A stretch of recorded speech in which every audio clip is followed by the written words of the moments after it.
This is a lecture that I've always had a very difficult time giving because in my mind, this concept still wasn't, there were still questions I had about it. It wasn't in stone yet. Yeah. I would give the lecture, I've given this lecture several times, and I always felt like there was something missing, and I think I've come to grips with what it is that was a little off. So anyway, I used to collect spheres, and I had a whole bunch of them, different sizes, all different stones. I didn't collect them because of the fact that there were any properties to them. I basically bought the ones I thought that looked good. It was because of the fact that they're these spheres. And I give a lecture, I've given a lecture several times where I've taken a bed sheet out and I've had people put marbles on it and talked about the interaction with the marbles on the bed sheet. And that's the part that always was a little off for me. So let's talk a little bit about the bed sheet thing first, and then we'll talk a little bit about how my mindset has changed. So before we do that, there's this concept that Einstein proposed, that the force that an object, like a planet, that thing that's called gravity, is actually a distortion that the planet makes in what he called the fabric of space-time. So if you imagine a planet sitting on a stretched out piece of like rubber or something, if you put a heavy sphere in the middle of that, it's going to sink down into that piece of fabric or that piece of rubber. You've probably seen videos of this on the internet. And then if you take another marble and you roll it, it will, because it's like a dent in this fabric, it will start going in circles around the bigger ball. And that's what scientists believe is gravity. It's this distortion in space-time that they're circling around. And there's this concept that the several Native American tribes believe in, and a lot of the different Asian countries have philosophies that believe in this. They believe that great individuals or great instructors do the same thing. They believe that when you are in the room, well, not in the room, but they believe that great instructors create a distortion. Obviously, it's not a gravity distortion like in space-time, but same concept. They believe that these great instructors or these great people, when they are in an area, they create something similar to a space-time distortion. And one of the biggest arguments for this, or proofs of this that they provide, and I've totally noticed this, is you go to a seminar with some amazing martial art instructor, or for anything, wilderness survival, whatever. You go and you can do, when you're a student in these seminars, you can do all these things. I remember going to some wilderness survival seminars where I learned an advanced form of fire making. And I could do it, no problem. And then as soon as I'd leave the seminar, I'd go home and I would try to do the same thing, and I couldn't do it. Or you go to a seminar and you're learning some advanced throw, and no problem, can do it. You go back home and you're not around that instructor anymore, you can no longer do it. So that's one of the proofs that they use that this exists also. So they believe that these great individuals, they distort this fabric, so just like a planet, so when they're in a room or in an area, they're distorting this fabric. And through that, they're influencing their students, just like a planet, the sun influences the planet, or a planet influences the moons. Okay, so that's one concept. And then to take that further,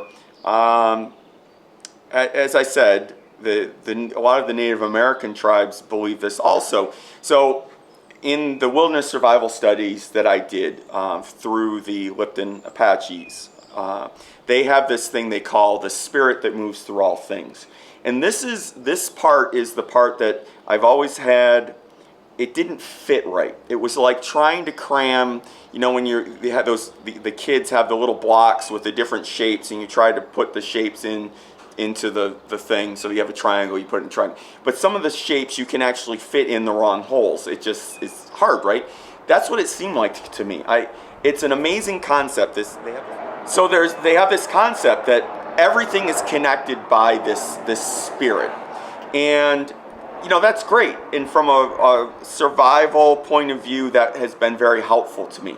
But it didn't mesh with this concept of these instructors distorting not the space-time, or whatever you want to call it for instructors. It didn't fit well with that. And I thought more and more about it, and what I came up with is this. It's more like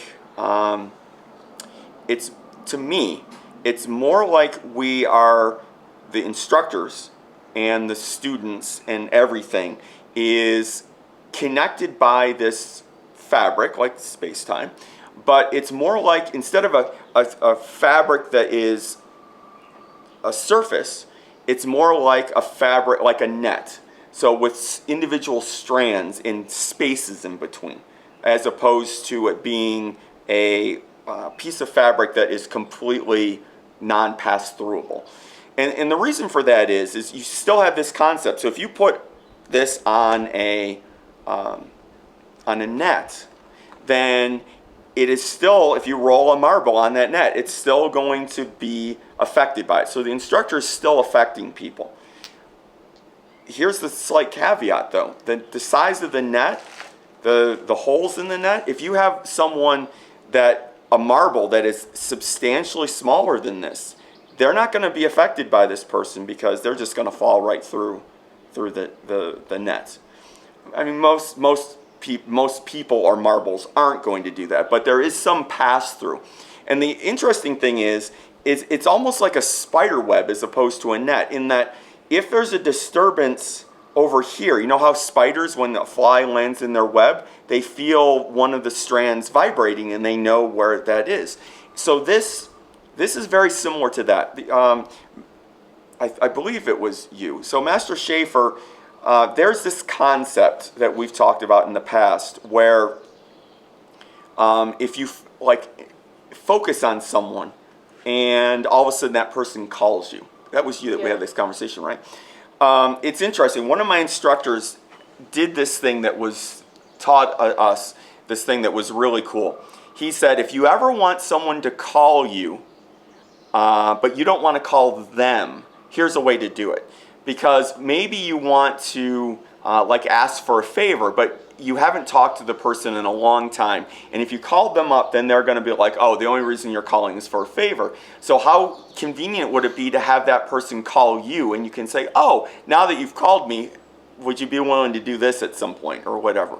And the way he would do it, now this was a long time ago, so there wasn't email back then, is he would do this. He would take a piece of paper, he would write a letter to this person on the piece of paper saying, hey, it's been a long time, I haven't talked to you, it would be nice to reach out to each other at some point. He'd write this whole letter out. He would fold the letter up. He'd put it in an envelope. He'd lick the envelope. He'd close it. He'd put an address on the envelope. He'd put a stamp on the envelope. He'd walk out to the mailbox, put the envelope in the mailbox, and walk back into the house.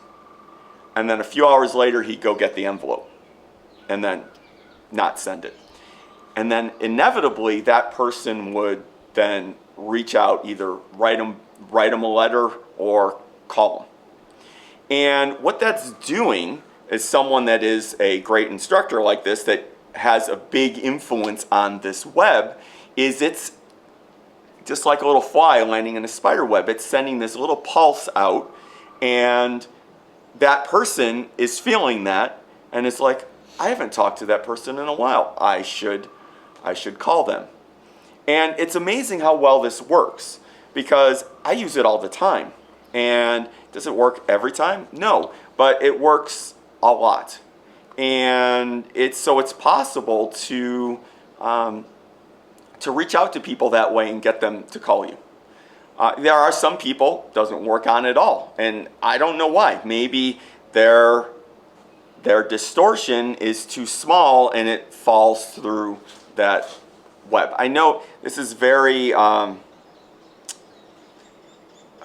abstract, and but it's something. I'm not telling you when I teach stuff like this, and we're really going to go into this in another lecture later in this week. But when I teach stuff like this, I don't expect you to be like, oh yeah, okay, I'm going to try that. What I do want to do is put a little spark in your mind and say, that's interesting, and then you determine whether or not it works for you or not. Right? It's not something like, here's some crazy idea I have and I want you to live by it. It's like, here's this crazy idea I have, and maybe, just maybe, this resonates with you, or it's something you can try and see if you have success with it. So let's talk a little bit more about that. So you have an instructor, they're distorting this web, and at individual events, that's easy to see, right? Because the students are all around this person. There's a direct distortion in this web from this instructor. The greater the instructor is, the bigger the distortion, the bigger effect it has on the people who aren't falling through the web. But you can do this further out with the intention of writing an email, or just have an intention of calling the person. Get them to call you back. Another thing you can do is this. This works really well, and I believe it's Master Dylan asked me about this. When you're laying down at bed at night to go to sleep, and someone pops into your head without you, and there's no reason for that to happen. For example, let's say Schaefer and I were talking about some old student, Doug Otto, today. And then a few days later, I'm laying down to go to bed and Doug Otto pops into my head. Obviously, there was a stimulus of her talking about Doug Otto, and my response was me thinking about him. So instead, let's say tonight I go to bed and Robbie Harding, one of our old students, pops into my head. We weren't talking about Robbie. Robbie didn't come up at all, and all of a sudden Robbie's in my head. That is us being on the other end of that. We are feeling a shake in one of those little strands, and that means he is either thinking, talking, or something about us, and that's why he popped into my head. Whereas if I go and I lay down and I just say, I'm just going to think about some random people, again, that's me forcing it, right? As opposed to it just coming into my head. So if you lay down at night and all of a sudden someone that comes into your head that you haven't even thought of for years, and there was no stimulus for that to cause that, chances are that person is either thinking about you, talking about you, or having a conversation with someone else about you. So it's interesting. And at that point, I mean, if you wanted to, if there were someone that you knew a long time ago, you say, oh, they're thinking about me. So then you could actually send an email and say, hey, I haven't heard from you in a long time. Are you interested in, you should come visit the school again. You haven't been there in a long time.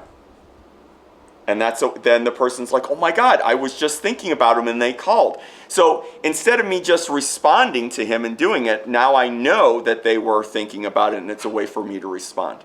It's fantastic. Great way to do that. I don't really get the connection between like that example, right, and the distortion. Okay, so if this person is big enough that they're not falling through this web, then this web is connected to everything. Like, for example, if we go today, we're going to go hiking today, right? At some point. I changed my shoes. Okay, so at some point, let's say we went hiking. This is a great example. You know that in nature, there are concentric rings everywhere. So this is the coolest thing you can ever do, And this is going to fit into the other lecture later on. Because, we're going to talk later on in the week, we're going to talk about different levels of learning and how sometimes your instructors will say, okay, we're going to do this. And you're just like, oh, God, really? We got to do that? Does that sound familiar? I cannot relate to that at all. So, one time, one of my instructors, this was Tom Brown, one of my wilderness survival instructors, said, this is what we're going to do today. And I'm like, oh, really? It had to do with, he had these meditations that were called sit spots, where you go out and you'd sit and you just, be one with nature. Very, very wilderness survival-y thing to do. And in the Pine Barrens with all the ticks, it's not a fun thing to do. And he's like, today we're going to do a sit spot. I'm like, oh, really? Do I have to do that? I don't feel well. Is there a way I can get out of this? Maybe I'll hide and no one will know. This is what's going through my head. And then he explained what we're going to do. He said, this is what I want you to do. We're going to go out and you're going to sit. And you're going to, with a pad of paper and a pen, you're going to graph the sound level of the animals. So if they get louder, you're going to draw a little line up higher and, and move your pen a little bit each minute or every few minutes. And then if they get quieter, you come back down. And if they get louder, you go back up and you graph this. I'm like, really? Okay, great. I'm thinking about the ticks. I'm thinking about the big, huge spiders. I'm like, I don't want to do this. So I go out there and I'm out there. I'm like, okay, I can sneak away. And sure enough, there's people sitting all around me, right? Not like right around me, but far enough that they'd see me get up. So I'm like, oh, I'm stuck. So I whip out the notebook, and I'm listening. And it's really quiet. So they call it the baseline of the sound for the animals. So there's the baseline, and then it goes up, and then it goes back down, and there's the baseline. But the crazy thing is afterwards he said, okay, that sound level, what was the quality like? And I made note of this. It sounded kind of like a vehicle. So, when a vehicle's at a distance, you can hear it. It wasn't where I was, the sound was going up and down. It was like a speaker was coming at me, and when it was right on top of me, it was louder, and then it was going away. And it turns out that what he did is he had someone walk down a path that was away from us, and this person was creating the concentric rings around him for the animals making noise, warning that that person was there. So as the person's walking, that ring was moving with the person. So this is the same concept. So this web is connecting everyone.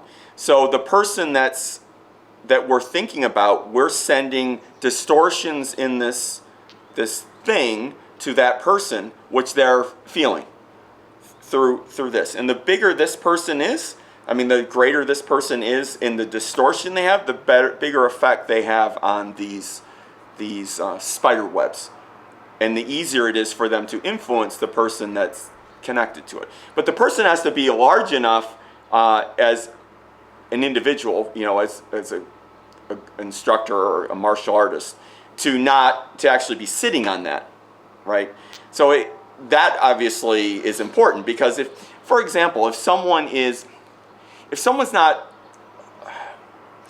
never meditated, if they are so into technology and they always have to have stimulus, and they're not in touch with what's around them and not in touch with themselves or anything, they're going to fall right there. Their marble is small and it's going to fall right through that. So no matter how much distortion this person can generate, it's not going to affect them at all. Whereas if the person is able to sit on that web, then there's definitely going to be an effect. And it connects to everything. We did, again, back to the wilderness survival, we did a lot of stuff with plants and animals and just feeling the emotions of animals through this. But where I was having a hard time and I could be totally wrong about this, it's just my understanding of how I was taught through the Apache's tradition, is that the spirit that moved through all things was more along the lines of a piece of fabric. So then that meant everything was sitting on this and was affected. It wasn't no one was falling through it, or no tree or no animal was falling through this. Everyone was on it. Whereas that doesn't fit for my experience, because there are people that I can't get to call me when I want them to. It just doesn't work. I don't know. How does that fit in? And that's the what I've come up with, is that this is like a net as opposed to a piece of fabric. But that's what these spheres are for. So I always have these spheres to remind me that I'm trying to be, as an instructor myself, always growing, so that because the students will learn more and they'll have a better experience the larger of a distortion you are for the people that come to your classes. And the same thing with your school, right? If you're just this little itty bitty marble and people come into your school, you're not having a profound effect on them. Yes, you can teach them techniques and all that, but it's not going to be the same. They're just learning physical techniques. They're not it's not this feeling they get when they go that they're like, yes, this is great, I can do this, and there's none of that. So exercises to try. See if you can get someone to call you. See if you can get someone to email you that hasn't talked to you in forever. When you go to bed at night, start paying attention who you're thinking about. And it's amazing. But you have to be brutally honest to yourself. Did this person pop into my head because they're thinking about me, or did they pop into my head because of that crazy lecture that I went to with Grandmaster Pearson, and now I'm thinking of random people out of my past, right? It's got to be a spontaneous thing. It can't be something that was set up by something else, or it just won't work. One other thing, and this is true, this is something you have to be careful of, especially for demonstration. If you ever approach something with the concept that I'm going to do this to show off, the likelihood that it's not going to work goes up. So for example, right now, if I said to you, if I wanted to show you right now that this worked, I'm like, I'm going to show you. That's a very arrogant thing to do. It's not going to work. You can't approach this as I'm doing this.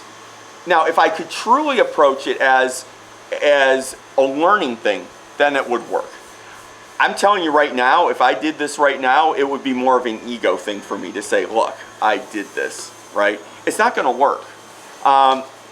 This is a good example. Sensei Gardner started wilderness survival training before I did. He's the one that got me into it. And Sensei Gardner could always start a fire with a bow drill. It's a spindly piece of wood with a string wrapped around it, and you go back and forth. He could always do it by himself. The second he tried to do it in front of people, he couldn't. Because for him, in his mind, he was showing off by doing that. He could never start a fire. Whenever we did a wilderness survival lecture, I was always the one that started the fire, because I could do it just as, here, this is how you start a fire, and I didn't feel like I was showing off doing this. And he admitted, he said, I feel like this, and he can't do it. But yet, as soon as he's not showing off, he could do it, no problem. And the same thing goes for this. You can't approach this and be like, I'm amazing, I'm going to do this. If you do, even in your own head, it's not going to work. You have to do it with no preconceived notion that I'm trying to prove this to anyone or show anyone anything. And that happens in demos. If you go into a demonstration with like, oh, I'm just great, I'm going to do this, it's not going to work.